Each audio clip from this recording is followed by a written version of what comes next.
안녕하십니까. 청소년 상담사 2급 자격시험 대비 이상심리 제7강 강의를 시작하겠습니다.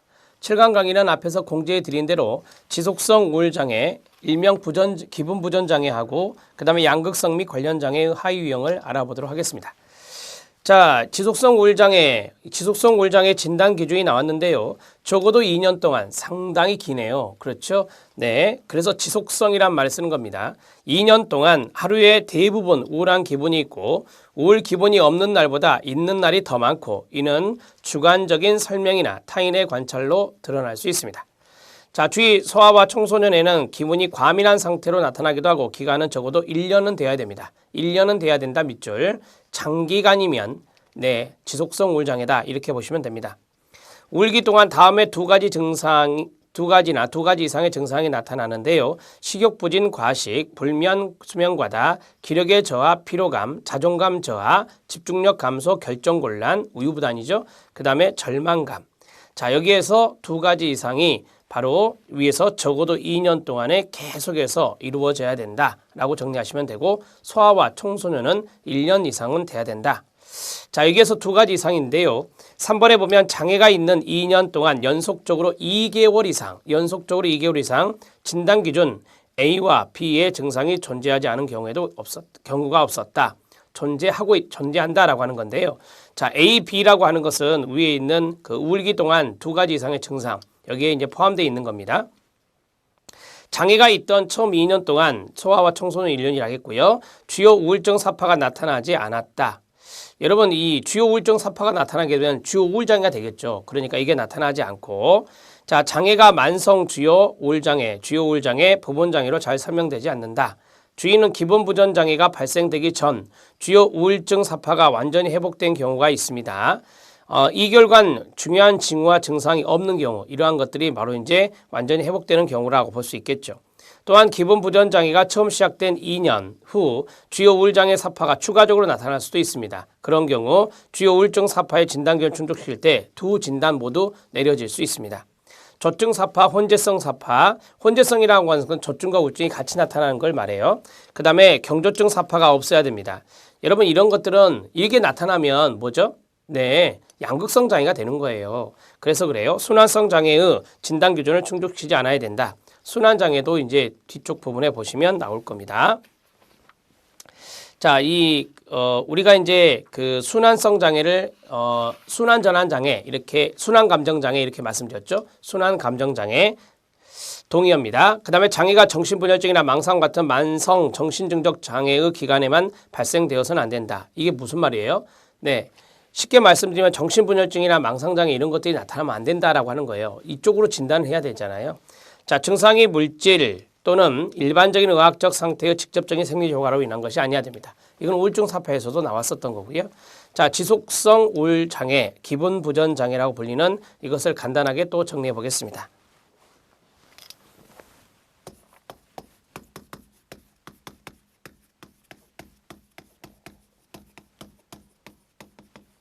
자, 넘버는 2번이라고 하면 되겠죠? 앞에 이제 우리가 주요 우울장애를 1번으로 본다면 2번 지속성 우울장애, 이것은 기분 저하증 또는 기분 부전장애와 관련성이 있다.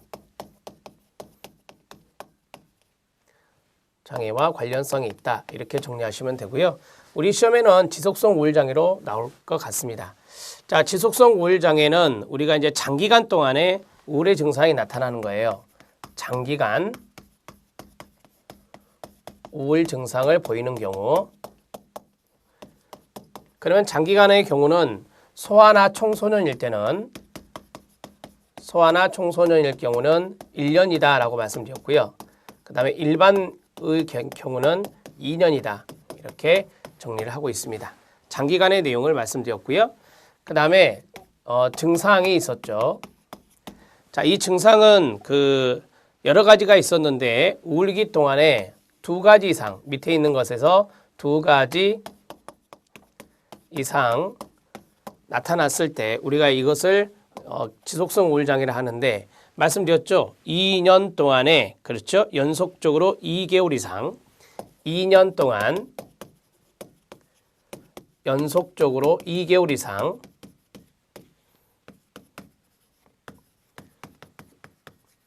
이상 보였을 경우 지속성 우울장애다 이렇게 이야기합니다. 그러면 그 증상이 어떤 것이냐? 우울증 사파에 있는 것들과 좀 유사성이 있었죠. 자, 보시면 식욕부진이나 그 다음에 과식, 그 다음 밑으로 내려갈게요. 불면이나 수면 과다, 그 다음에 세 번째 기력의 저하,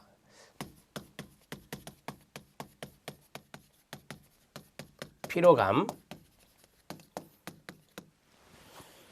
자존심 저하인데 자존감 저하라고 할게요. 자존감 저하. 그 다음 집중력 감소,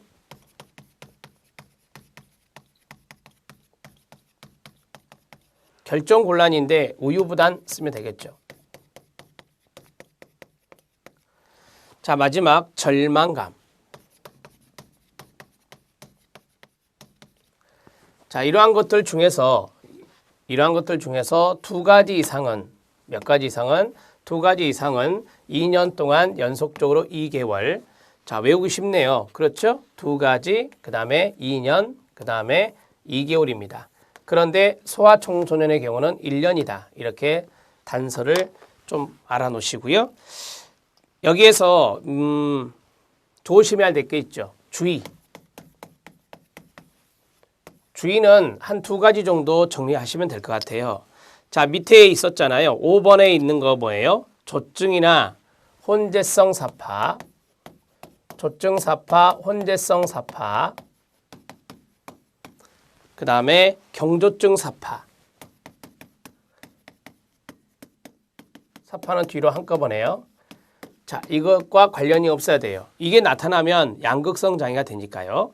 그 다음에 두 번째, 정신분열이라든지 망상. 그렇죠?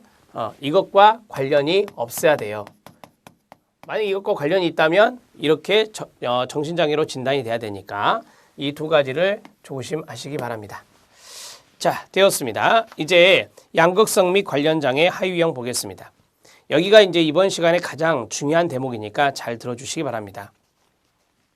양극성 장애, 우울한 기분 상태나 고양된 기분 상태가 교차된다. 교차에 동그라며 고양된 기분을 우리가 조증이라 한다 했어요. 기분이 비정상적으로 고양되어 조증 상태를 특징적으로 나타나는 게 뭐라? 제1형 양극성 장애와 끊어요. 조증 상태의 증상이 상대적으로 미약합니다. 그래서 경조증 상태와 우울증 상태를 주기적으로 나타내는 것을 제2형 양극성 장애라고 합니다. 끊어요. 경미한 우울증 상태와 경조증 상태가 2년 이상 장기적으로 순환되어 나타나면 우리가 이것을 순환성 장애 또는 순환 감정 장애다 이렇게 이야기합니다. 양극성 장애는 유전적 영향을 많이 받는 정신장애이며 신경 전달 물질, 신경 내분비 계통의 기능 등의 생물학적 요인이 밀접하게 관련된 것으로 알려져 있습니다. 정신분석적 입장의 밑줄, 인지적 입장의 밑줄. 자, 첫 번째 같은 경우는 우리가 이제 그 생물학적인 입장이라고 보시면 돼요. 2번에 있던 것이. 자, 이제 정신분석적 입장에서는 양극성 장애 조증 증세를 무의식 동그라미요. 무의식적 상실이나 자존감 손상에 대한 방어나 보상 반응으로 보고 있습니다. 인지적 입장의 밑줄, 우울증의 경우와 마찬가지로 현실에 대한 인지적 왜곡의 밑줄, 조증 상태를 유발한다고 봅니다. 대표적 치료 방법은 항조증 약물을 사용하는 약물 치료입니다. 약물 치료 박스. 양극성 장애는 지속적인 투약과 더불어 자신의 증상을 지속적으로 관찰하고 생활 스트레스를 관리하는 인지행동적 치료가 함께 병행돼야 될 것입니다.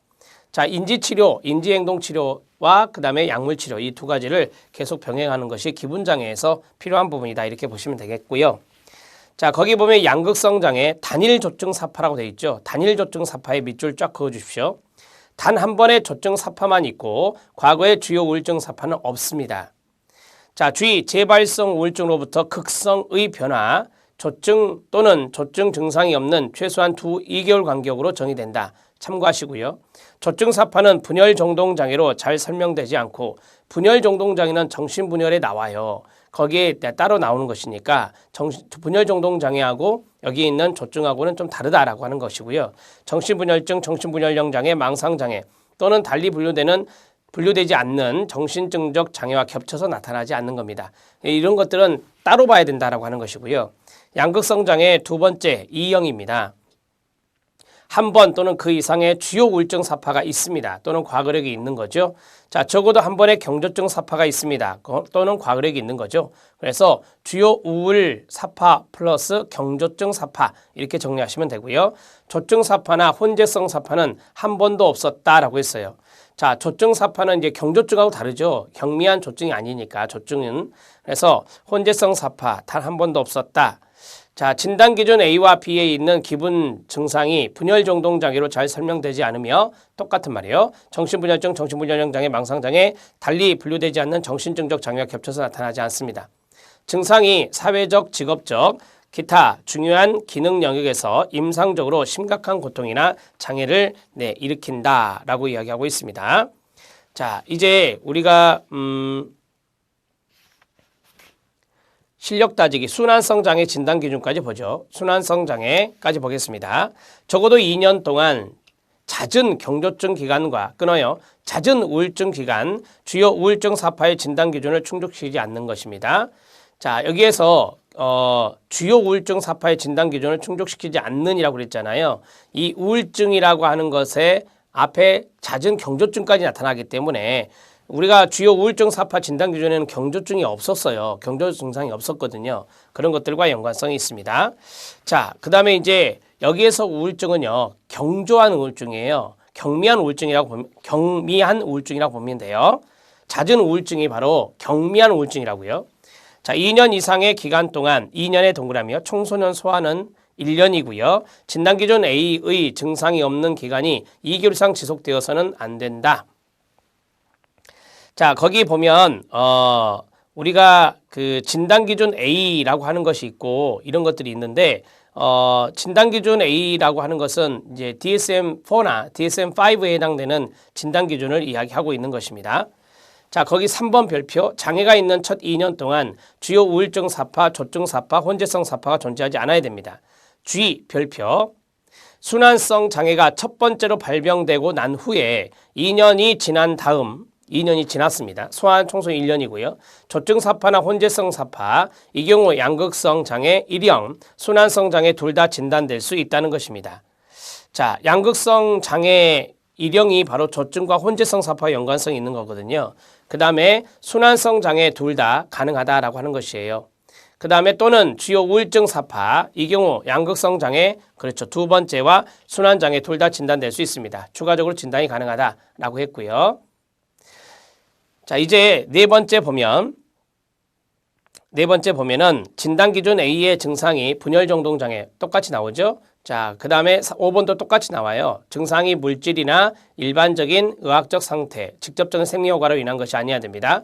증상이 사회적, 직업적, 기타 중요한 기능력에 임상적으로 심각한 고통으로 고쳐주세요. 고통이나 장애를 일으키는 것이 바로 순환성 장애가 되겠습니다. 자, 여기 있는 내용을 좀 정리를 해보고 그 다음으로 넘어가죠. 여기만 지우겠습니다.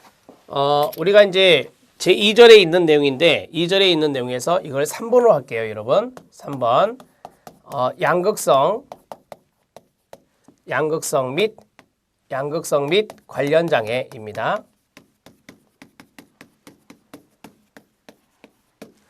자, 양극성 및 관련 장애에서 이 관련 장애는 우리가 이제 순환 감정 장애가 이가 들어갈 수 있다.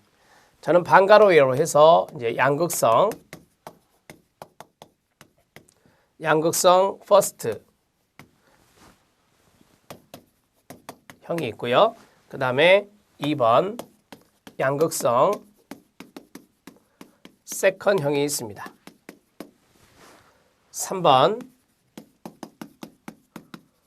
순환 감정 장애가 있습니다. 이것을 순환성 장애다 이렇게 말씀드렸고요.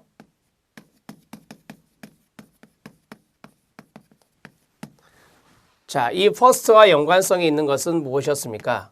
그렇죠? 조증 사파, 그 다음에 혼재성 사파.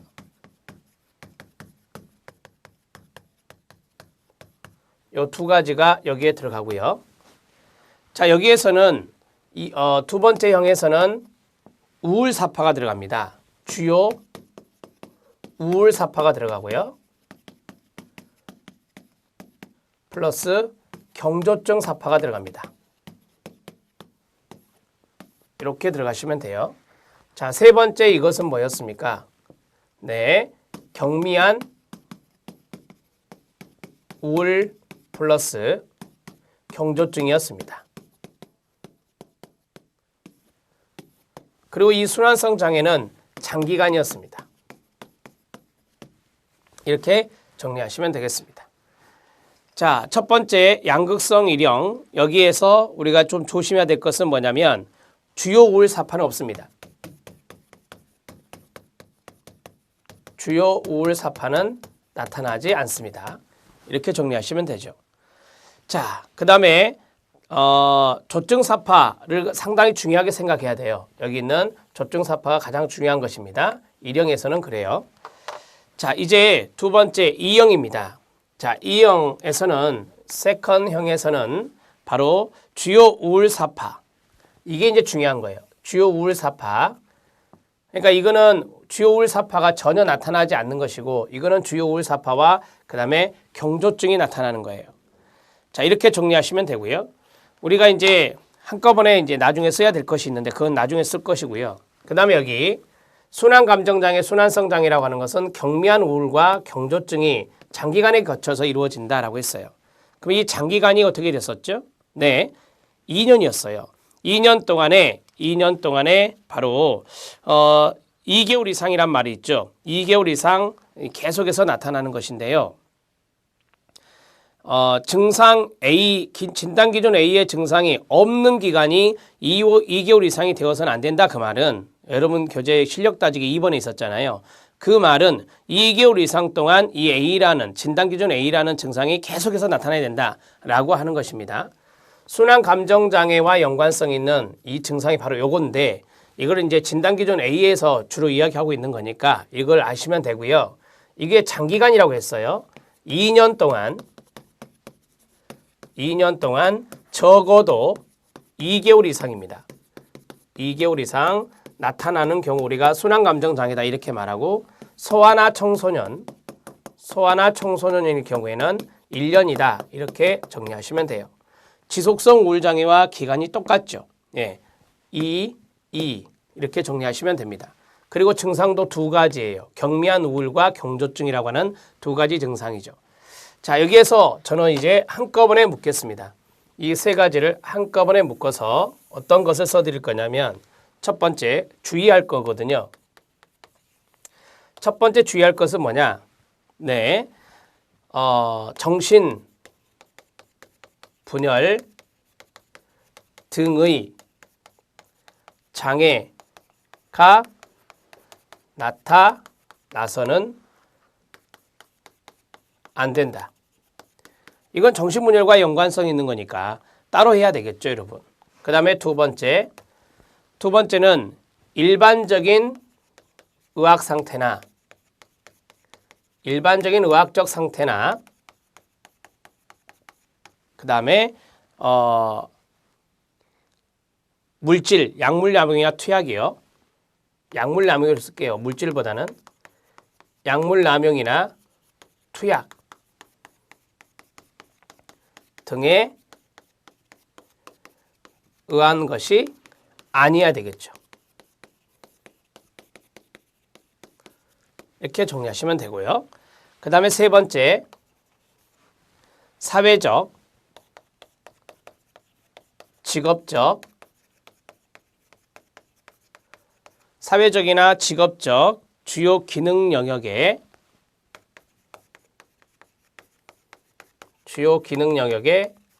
심각한 고통과 장애를 일으켜야 됩니다. 일으킬 것, 이렇게 정리하시면 됩니다.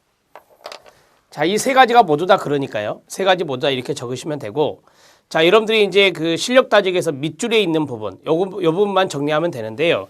자, 이 부분은 뭐냐면 이거예요. 순환성 장애가 순환성 장애에서 나오는 거니까 순환성 장애, 순환 감정 장애에서 나오는 거니까 자, 2년이 지났어요. 최초 발병 후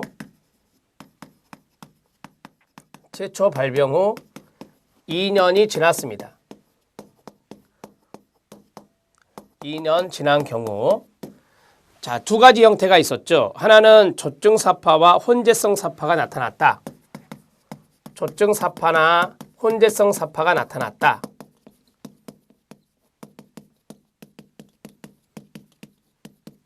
요거 하고요.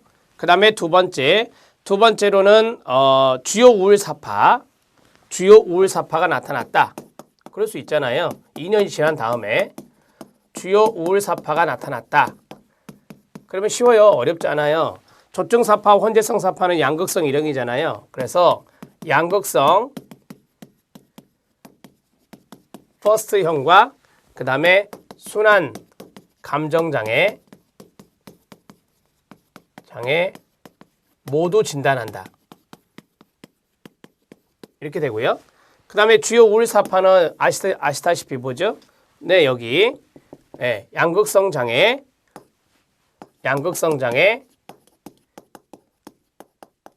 E형, 세컨형이 되죠. 그 다음에 순환 감정장애 모두 진단할 수 있다라고 하는 겁니다.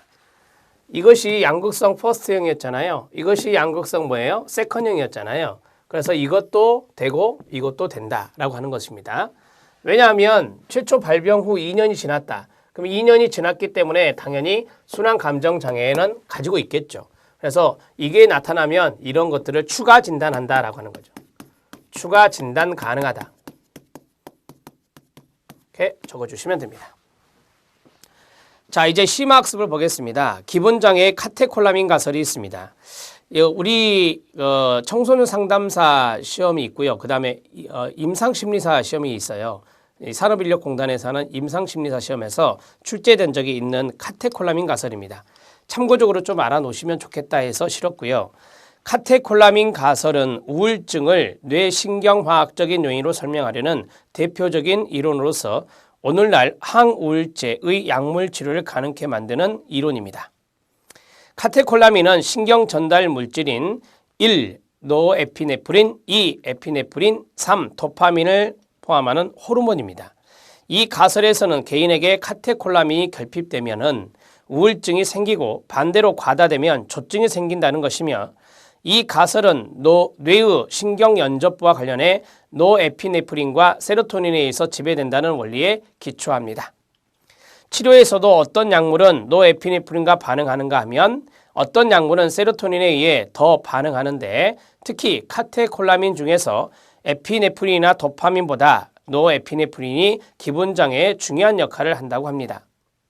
이 가설에 따르면 기본장애는 뇌의 신경화학적 활동 변화에 의해 생기며 우울증은 특정 신경전달 물질, 즉 카테콜라민이 문제를 일으켜 생겨난다고 합니다. 이 가설은 사람을 피험자로 직접 실험을 할 수 없다는 문제가 있지만 이런 문제도 불구하고 이 가설은 상당히 인정되는데 이를 뒷받침한 근거로 다음에 세 가지가 있다고 합니다. 먼저 이 가설은 여러 동물 연구에서 간접적으로 뒷받침됩니다. 실험적으로 쥐의 노에피네프린 수준을 낮추었을 때 쥐는 우울증 환자처럼 위축되고 무반응적 행동을 나타냈습니다. 다음 약물 치료 과정에서 우연히 발견된 사실들이 이 가설을 뒷받침합니다. 고혈압 환자의 혈압 강화제로 사용되는 리설핀을 복용한 환자 중 때때로 우울 증상을 호소하는 것이 보고되었고 이 경우 리설핀이 뇌에 카테콜라민 계열의 신경전달 물질의 공급을 감소시키는 효과가 있음이 밝혀졌습니다. 마지막으로 세 번째, 우울증 약물이 개발되면서 카테콜라민 가설이 본격 지지됐습니다. 이로 인해 3만개 항우울제와 모노아민 옥시타제 우리가 앞에서 했던 거죠.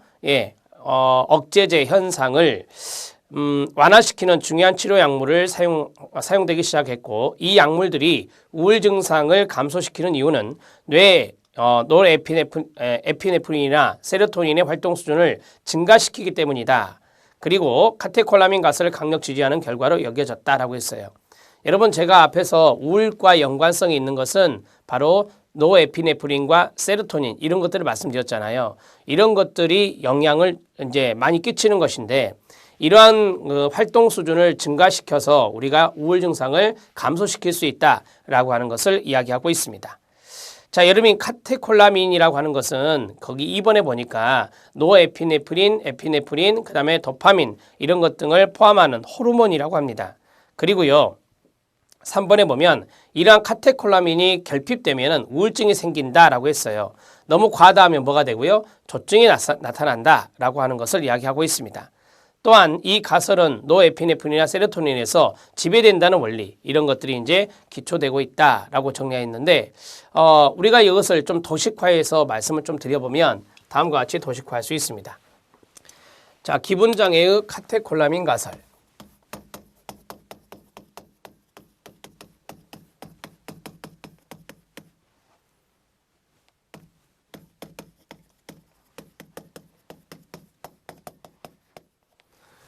자, 카테콜라민 가설은 많이 지지받고 있다라고 했어요. 여기에서 카테콜라민은 호르몬이라고 볼 수 있는데 이 카테콜라민이라는 호르몬은 노에피네프린,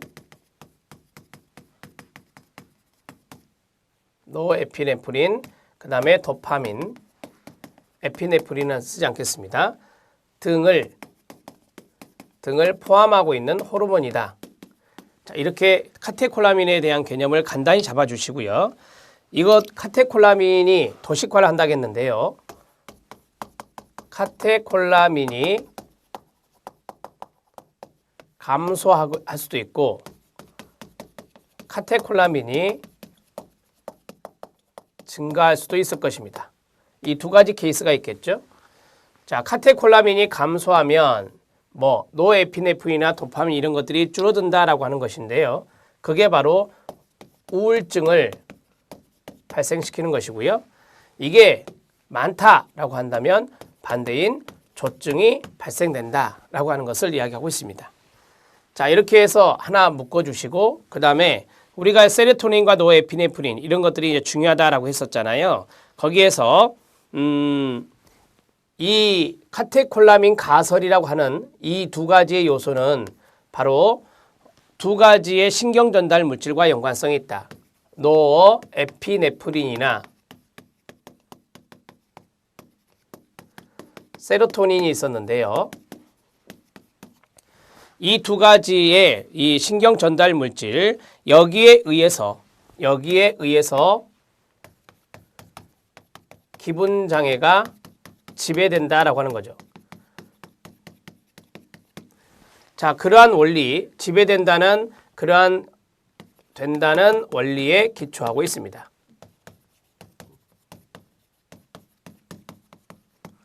자, 여기 두 가지의 신경 전달 물질 잘 알아놓으셔야 돼요. 자, 앞에서도 계속 말씀드렸지만, 자, 여기에서 제가 이걸 판서해 드린 이유는 혹시 우리 시험에 카테콜라민이라는 단어가 나올 수 있어요. 그러면 카테콜라민이 나오면 이것을 생각하셔요. 만약에 이게 결핍되면은 우울증이고 이게 증가되면은 조증이다. 이것을 알아놓으셔야 됩니다. 지문에 나올 수 있으니까요. 지문에. 자, 여기 밑에 보면은 실험을 통해서 이 카테콜라민 가설이 혜택되었다. 그 근거가 밝혀졌다라고 하는 것들은 교재에 있는 대로만 이해하시면 될 것 같고요. 자, 우리가 이제 기분장애라는 것을 지금 앞에서 배웠잖아요. 기분장애라고 하는 것을 이야기했기 때문에 거기 5번째를 보면 뇌의 신경학적 활동, 여기에 이제 문제가 나타나는 건데 이 신경 전달 물질이라고 하는 카테콜라민 이런 것이 바로 우울증을 야기시킨다라고 했던 것을 도식화를 통해서 우울증에 대해서 말씀을 드렸습니다. 자, 이제 우울 증상을 감소시키려면 어떻게 해야 될까요? 이제 그게 마지막 부분에 있었던데요. 자, 우울 증상을 감소시킨다. 우울 증상을 감소시키려면 어떻게 해야 될까요? 이제 그것을 결론적으로 말씀해 보세요.